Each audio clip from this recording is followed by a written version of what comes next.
Last time we have covered with the annelids, arthropods and mollusca. Today we are going to cover the topic Echinodermata. Echinodermata. What do you understand by the term echino? It is a Greek word. In Greek, echino means hedgehog. Hedgehog. What is hedgehog? Hedgehog means spiny mammal. What do you understand by the spine? The normal basic English word for spine is thorns. It is thorns. The body of these animals are spiny ones. And what do you mean by derma? Derma means skin. That means these organisms are spiny skinned organisms. The meaning of this word echinodermata is spiny skinned organisms. Clear, students? Are you clear with the term echinodermata? Echino means spine, derma means skin. That is spiny skinned organism, or you can say spiny skinned mammals. This is all about the term echinodermata. Now we will learn in detail about the echinodermata. See. The next line in your textbook is that these are spiny skinned organisms. These are exclusively free-living marine animals. What do you mean by marine? The organism which lives in a sea or a salty water comes under the marine animals. Now, they are triploblastic. Triploblastic means their organism is formed from 3 germinal layers. That is endoderm, mesoderm and ectoderm. I hope you people remember this. Please remember these 3 names: endoderm, ectoderm and mesoderm are the terms used for the triploblastic layer. Then next, coelomic cavity is present. What do you mean by coelomic cavity? Coelomic cavity is the true body cavity in which the organs of the organs are packed. Organs of this organism are packed in a cavity, that is a coelomic cavity. Another term, a very important feature of this organism is that they have water driven tube system. What do you understand by water driven tube system? A very important feature of this organism is water driven tube system. The organism, like starfish, do have tube like structure in their whole body, due to which the water will enter through this, and this will help in the movement of the animals. It will help in the locomotion, as well as it will help in the intake of food. As the water will enter, the food will enter inside the body of the organism, and as the food is taken by the organism, they will digest it and the excreta is thrown out. Clear? Very important feature. Another feature, there is a calcium carbonate skeleton. The skin of starfish, I will show you when the school will reopen. I will show you the starfish. The specimen of starfish is there in our biology lab. The skin of the starfish do have thorns like this, and it is a hard structure which is made up of calcium carbonate. It is known as calcium carbonate skeleton. Which other organism have calcium skeleton?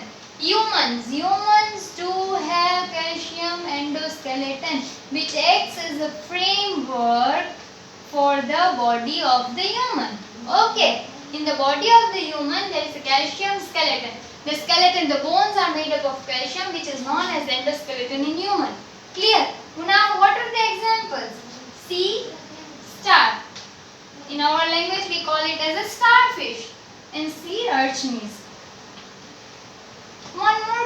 these organisms, they do have organ system kind of organization. That means these organisms do have different organs present in them which helps to form the body.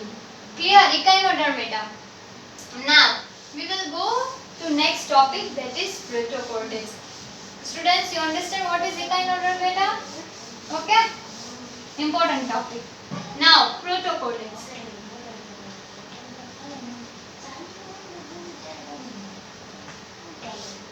Interesting topic. Protocortex. These animals are bilaterally symmetrical. Bilaterally symmetrical means right and the left half of the organism is equally divided. The next thing, they are triploblastic. As I have told you earlier, what is triploblastic? 3 germinal layers are present. The body is coelomic. That means coelomic cavity is present in this organism. Clear? The 3 points are very similar. The next thing, very different thing which is present, that is notochord. What do you mean by notochord? See, very interesting thing. Notochord is a skeleton feature.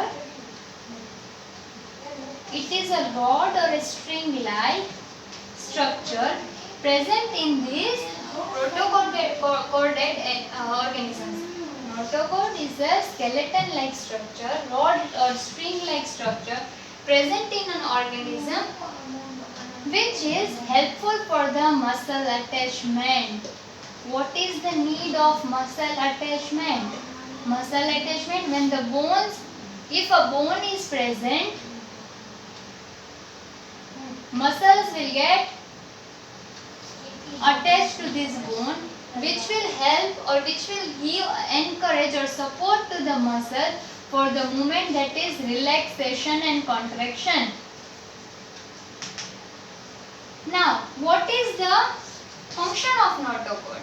The function of notochord is to separate nervous tissue from the gut. What do you mean by gut? Intestinal portion, or you can say digestive portion, comes under the gut. Now a nervous tissue is separated from the gut with the help of notochord. Clear? Students, clear? Now I will explain you the notochord in detail in the vertebrate portion. Now in vertebrates we will again come through the topic notochord. Now notochord in prochordates is not present through the lifetime. Throughout the life, the notochord is not present. It is present in some stages. Only during some stages of life, notochord is present in protochordates, whereas in vertebrates, it is present throughout the life.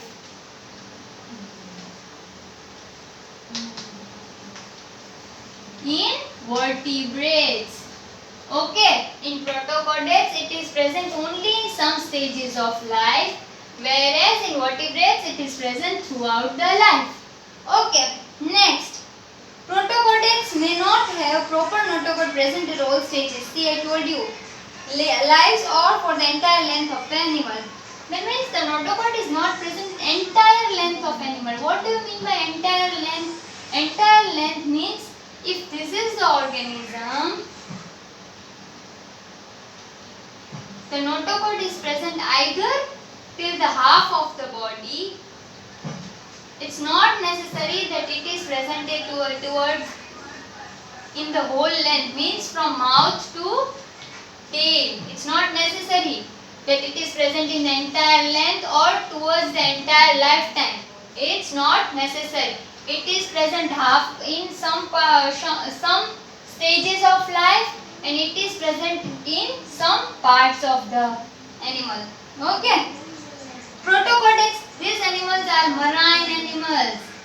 That means they live in a sea. What are the examples? Balanoglossus, Herdmania and Amphictyus. Herdmania, Balanoglossus and what is the other name? herd mania, balanoglossus and Amphictyus. Okay. Now students, today we have completed the Echinodermata and the Protocortex. In next lecture we will go through the vertebrates. Let me tell you one thing, vertebrates do have the different animals included in it. We will go through 6 different types of vertebrates. Okay, thank you so much. Go through this topic.